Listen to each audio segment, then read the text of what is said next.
You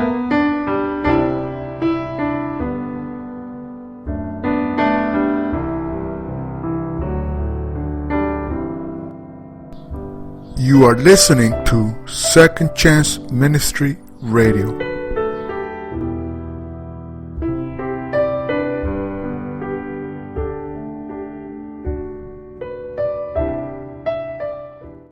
The following lecture is entitled Introduction to the Ancient Church. Enjoy and have a glorious day. Welcome to our study of ancient church history. I don't know for sure what drew you to this study, but I'm glad you're here, and I'm glad that we're able to take this time together to think about the ancient history of the church. Some years ago, I read a Peanuts cartoon, and one of the Peanuts characters was assigned the topic for a paper, church history. And she paused and thought a minute, and she said, "When writing on church history, you have to begin at the beginning." My pastor was born in 1930.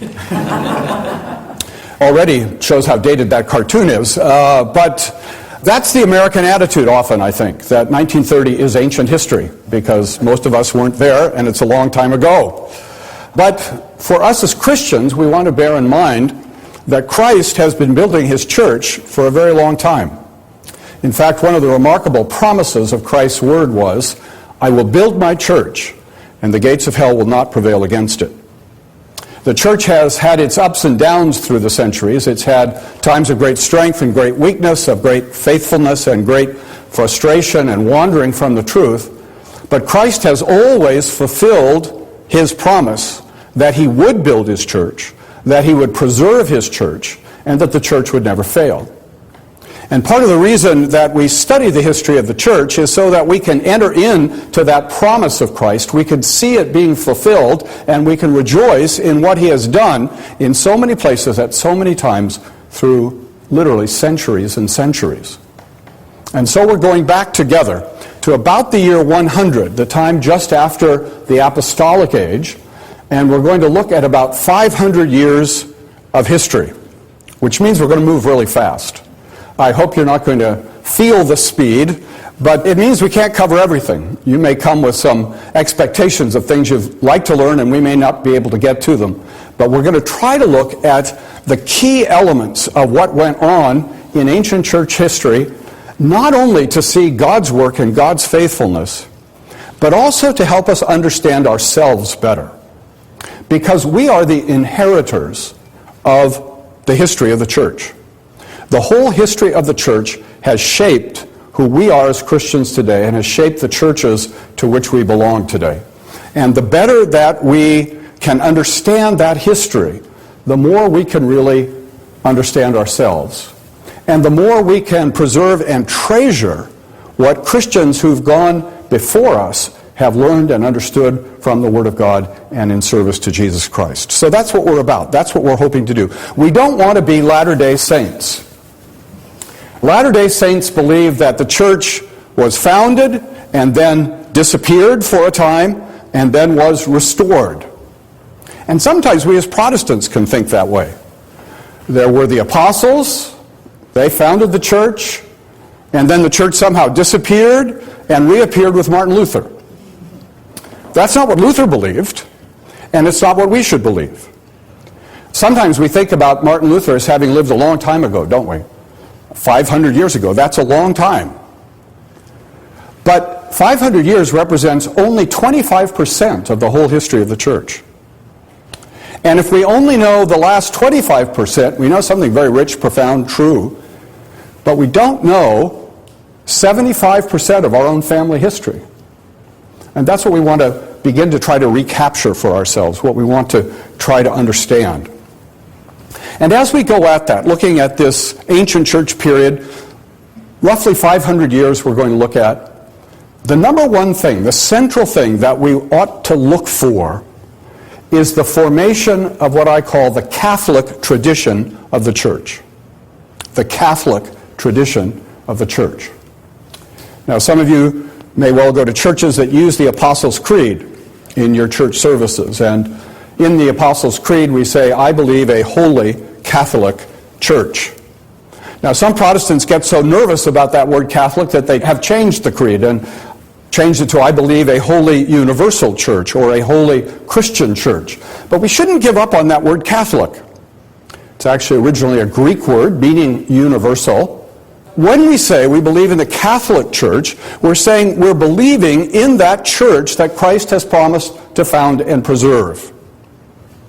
That Christ has always had a church through the whole history of the Christian movement.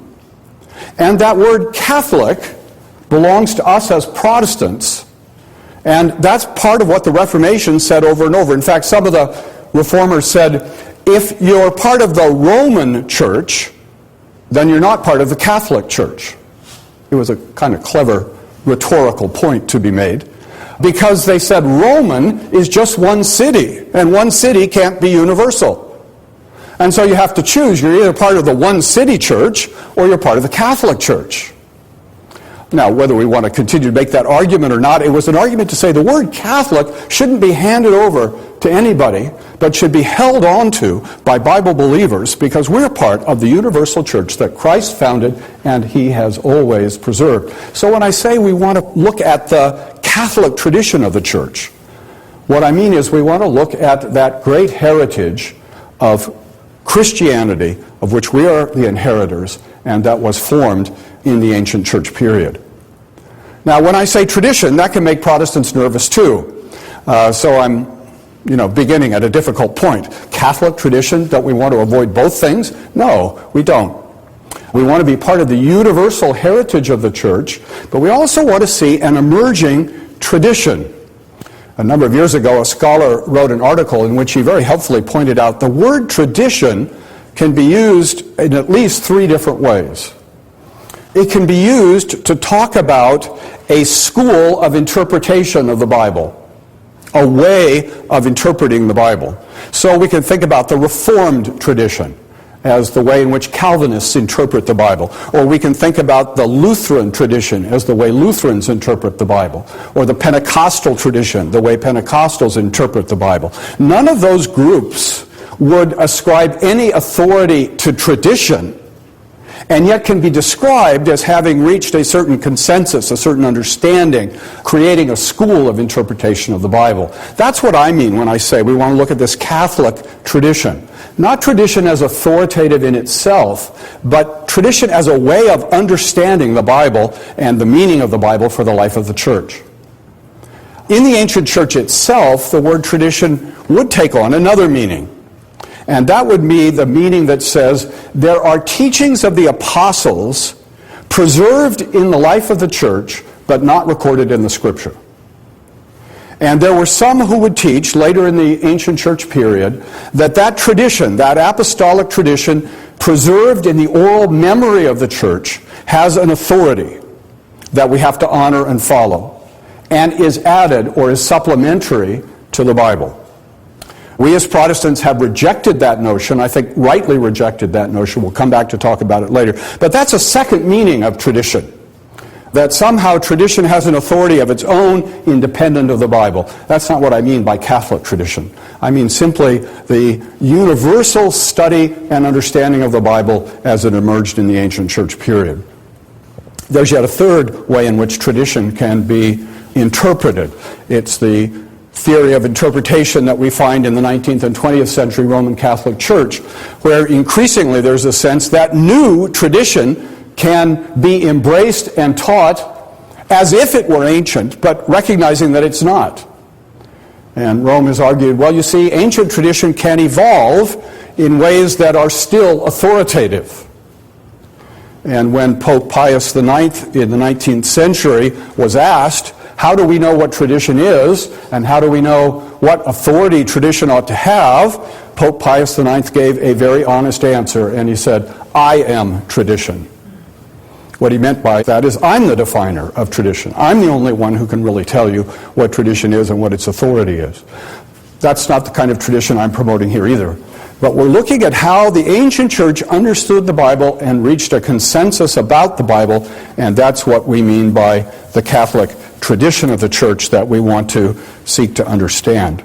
And what we're going to find is that in that ancient period, that Catholic tradition came to a clear biblical understanding about some remarkably important things that sometimes we're tempted to take for granted. For example, it was the ancient church that came to a very clear, a very full biblical understanding of the doctrine of the Trinity. I think for many of us as Protestants, we have a slight tendency to take the doctrine of Trinity for granted. One God existing eternally in three persons. How much time and energy does it take to figure that out? See, I just summarized it for you in one simple sentence. That simple, is it? No, it's not simple. It's very, very complex if you get into it and study it. And the early church, without others to help them and to guide them, spent a great deal of time trying to get that doctrine biblically correct. And part of the reason that we can sometimes take it for granted, almost assume it, is that the ancient church invested so much care and time and study and reflection and controversy to understand it that we are the inheritors. But of course, we know we can't really take it for granted, can we? People will knock on our doors and tell us they're really biblical and explain to us that the doctrine of the Trinity isn't biblical, or try to. And so we have people around yet today who are opposed to the doctrine of the Trinity. They are outside the Catholic tradition of the Church. And we do need to, for ourselves, understand the Trinity so that we can answer them and show them out of the Bible that the Trinity is a biblical doctrine. We'll be talking more about that as we go along. But there's a great achievement by the ancient Church. Another great achievement is what we call Christology, or the doctrine of Christ. Who was Jesus exactly? And again, we can very quickly and easily say, well, he was God and man. 100% God, 100% man. There again, that simple statement that we can embrace took a long time, a lot of effort, a lot of study for the church to come to understand clearly, fully, carefully in a biblical way. And so we are the inheritors of that Christological orthodoxy that came from the ancient church. When we think about the New Testament that we possess, have you ever thought about why are the books that we have in the New Testament there, and why aren't there other books in the New Testament? Again, that was a matter that the ancient church had to wrestle with, had to think through, had to reach a consensus about. And we'll talk about as we go along how they came to that consensus. But there again, think of what a treasure that is for us, that we have the New Testament as a fruit, in part, of the reflection of the ancient church as to what books God had given to his New Covenant people. Another great accomplishment of the ancient church was the foundation of missions. The ancient church was a missionary church. And we'll see as we go along that there was a remarkable growth under the blessing of God of the church. Great growth of the church in that ancient period.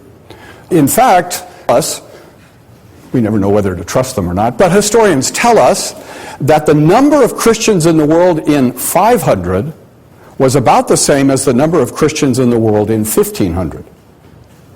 So that numerically, the growth of the church in the 500 years was remarkable, and that the number of Christians didn't change remarkably for the next millennium. Now, where those Christians were shifted. By 500, Christianity had grown around the Mediterranean basin. By 1500, the center of population for Christianity had shifted north and west in Europe. But the great missionary work of the church was really in the ancient period and then alive again in the modern period. So that missionary thrust of the church is another great treasure that was performed and preserved for us in the ancient church period. So we ought to go in with expectation and thankfulness to those Christians who went before us and the remarkable achievements that they won for us. So in these things, Trinity, Christology, canon of the New Testament, and missions, we can embrace enthusiastically and fully what the ancient church accomplished. But that's not all. We can embrace largely, if not entirely, what many in the ancient church came to think about the doctrine of the church, the doctrine of the sacraments, the doctrine of the ministry, the doctrine of worship, and the doctrine of salvation. Now, we'll come back to those things. If you didn't get them all perfectly on your list, that's okay. There is no test here. But think about that. We may not agree with the ancient church, and we ought to also remember the ancient church didn't always agree with itself. There was lots of discussion and controversy over these things. But on the life of the church, the ministry of the church, the worship of the church, the doctrine of salvation, on those things, we significantly are inheritors of what the ancient church thought and experienced. And so, as we go along, we do want to focus on how what they accomplished has helped us. And we're helped not only by what they got right, but we're also somewhat helped by what they got wrong. To think through, as they had to think through these issues, to keep going back to the Bible, and to use the Bible as the standard of all things. That's part of what the ancient church did. And so they encourage us in that as well. So that's where we're going. We're going to look at about 500 years. We're going to look at it fairly quickly. We're going to dig somewhat deeper on certain points than on others. And our aim is to sense how Christ has built his church and how we are the inheritors of a Catholic tradition that we very largely embrace and still helps define us. Now, having laid that foundation, we can turn to the world in which Jesus made that promise. I will build my church, and the gates of hell will not prevail against it. That was a world that for early Christians were dominated by two essential realities. The first reality was the Jewish world in which Jesus and the apostles were born and raised, and which significantly formed them. And then there is as well the Roman Empire, or the civilization of Greece and Rome, that was the larger context in which the church was born and in which it had to minister. So we want to take just a little time to think about that Jewish context and then that Roman context. Again, we could spend hours and hours doing that, and you might worry that I will, but I won't. We'll just look quickly at these things. Judaism was a major player in the ancient Roman Empire. Some estimates are that as much as 20% of the population of the Roman Empire was Jewish. It was a big presence in the Roman Empire. And it existed in two forms, in a sense, or in two ways. One in Palestine itself, which the New Testament reflects for us, but also in what was known as the diaspora, the scattering of Jews throughout the empire. And the scattered Jews, largely in the great cities of the Roman Empire, had already in one way or another adapted to living a Jewish life outside of the Jewish homeland. They were often somewhat more flexible. They had come to terms with their pagan environment in a way that sometimes the Palestinian Jews did not. So Judaism tended to be somewhat stricter in Palestine and somewhat more flexible in the diaspora. Because Judaism was such a major reality in the Roman world, the Romans had granted to the Jews what they granted to all conquered peoples, namely the right to follow their own customs. The Romans were pretty smart rulers. They knew the best way to rule was to, as much as possible, allow local nations to continue in their own ways with familiar patterns of government, often with local leaders from their own people whom they knew, and not raise any more trouble than was absolutely necessary. The main thing the Romans wanted was power and taxes, and as long as they got that, they didn't care much else how you lived. And one of the things the Romans had discovered was that the Jews were peculiar. They were so fanatically religious that it only made sense to give the Jews special privileges in the Roman Empire. Now, the Romans and most in their empire were polytheists. They worshipped many gods. And so all the Romans asked is, since you worship many gods, add our gods to your gods. You can go on worshiping whatever gods you want. If you're an Egyptian, you can go on worshiping Isis and Osiris and literally hundreds. And just add to your list the Roman gods. And from time to time, demonstrate publicly your allegiance to Rome by publicly worshiping the Roman gods. And as time went on, that tended to focus particularly on the worship of the Roman emperor, as a living God. And the Romans thought this was all very reasonable, but they soon discovered the Jews wouldn't go along. The Jews, from a Roman point of view, were fanatically, unreasonably, ridiculously monotheistic. And the Romans, again, a very clever people, soon discovered it's much easier just to exempt the Jews from any kind of worship of the Roman gods than to try to make them conform.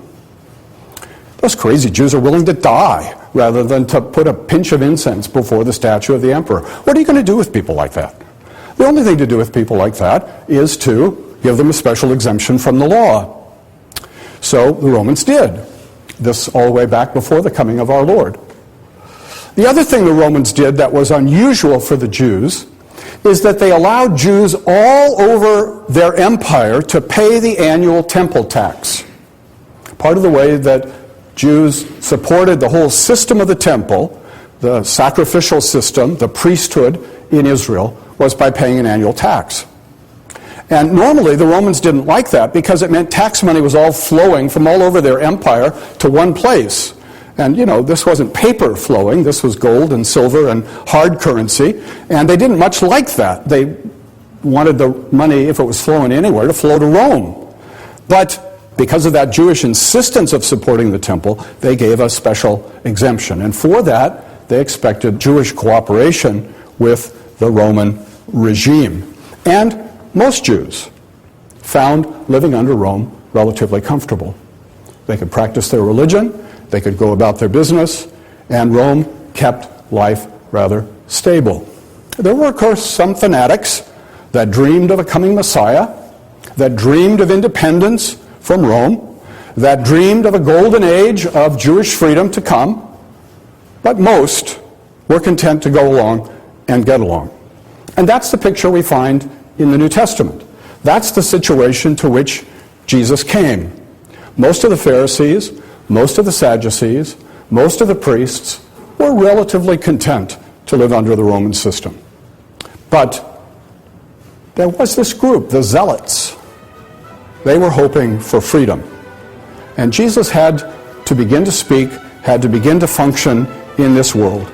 And it is also the world in which the church was born, and in which the church too then had to figure out how does it relate to Judaism and how does it relate to the Roman world, the larger Roman world.